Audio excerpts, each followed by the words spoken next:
Hello there, that's right, guess who? Great and glorious and be famous one day. Nick Dutch back on the camera yet again. And I guess I'm talking about people today, humans. I had a chat with someone recently and the conversations kind of like came down to the subject of humanity and people and what people are really about and what they really are. And I spoke of the evolutionary history of humankind because we come from a common ancestor that happens to be mammalian, possibly some kind of like shrew-like creature that was, I don't know, gnawing the flesh of the dying dinosaurs shortly after the meteorite struck.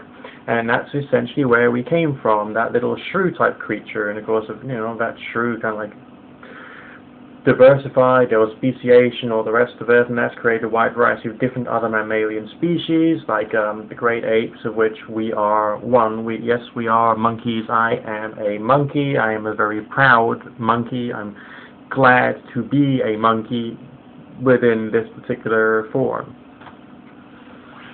We were talking about things that made up what a human being is, what we're about, and I just discussed we are in many ways no different to other forms of basic mammalian creatures. People gather together into groups because it is beneficial for them. Let's say someone was to join an organization, let's say hypothetically, alright, it's a religious organization, and there's like some very strong rules to be obeyed, or a very strong stringent code of personal and self-development that has to be gone through. Alright, and there are like great initiates at the top end who are supposed to have gone through this like program of self-development and should therefore have certain attributes in them. Will they have them there? No. But they will promote the fact that they've got those attributes there. There will still be a lot of bickering, backstabbing, there'll be rumors, there'll be accusations going around, because that's the way that humans do the very basic mammalian things of tribalization, for instance, the creation of that in-group, out-group mentality that was analyzed by that, I can't remember her name, the lady sociologist who did the blue eyes, brown eyes test way back in the States. I think it was in like the 1960s.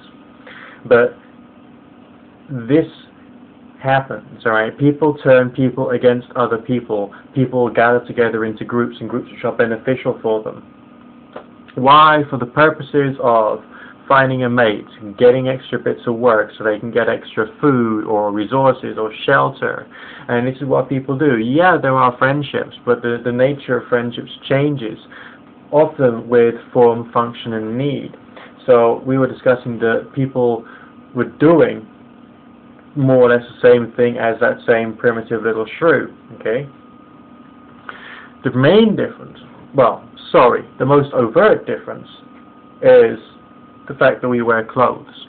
Now, if you go back to the ancient history of humanity, of humankind, of modern humanity, alright, as in the modern human species, there's evidence that the modern human communicated and thought in a different way to the Neanderthal. The Neanderthal was on the planet for like 100,000 years or something, unchallenged, or God knows how long. For a long period of time, they were the dominant humanoid being on the face of the planet. And then we came along. And there's evidence of using jewelry, for instance, to demark a person's status. Alright?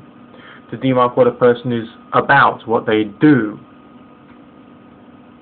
And that's what we're doing today, alright? That's why people wear a suit when they go into the office. That's why people buy a really snazzy sports car if they're a high-profile salesperson.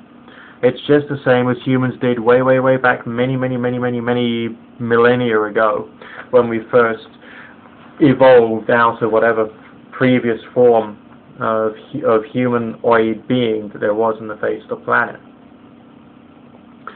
So have we changed that much since that time? No. We just have laws which are laid down upon us because of society, and we have our minds and our perceptions affected because of basically education and media.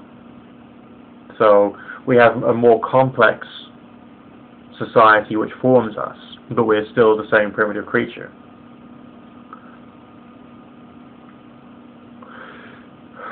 Now, there's one extra thing we got to think about, and that is how the psychological perceptual aspect of humanity is still the same. And that's through anthropomorphization, which is when human beings treat things which are not overtly alive as if they were alive. Such as, I mean, you can take the hardest atheist in the whole wide world, alright? But when you've got, let's say, an electronic device, just by example, it's a cheap Nokia, rather old mobile phone, very reliable but rather old, and let's say it didn't work. You could find this person who does not believe in God or does not believe in any form of supernatural beings and does not believe that objects have consciousness in them, and you'll find that person talking to their electronic device as if it could listen, saying something like, "Work, you bastard!" Okay? As if this can actually hear and understand and is capable of acting afterwards.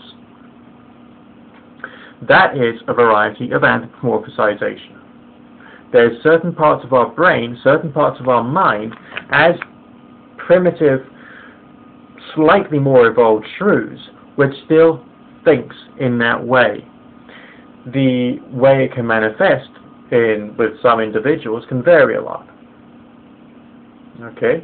Because with some individuals it becomes a God concept which they feel they can talk to and they feel talks back to them.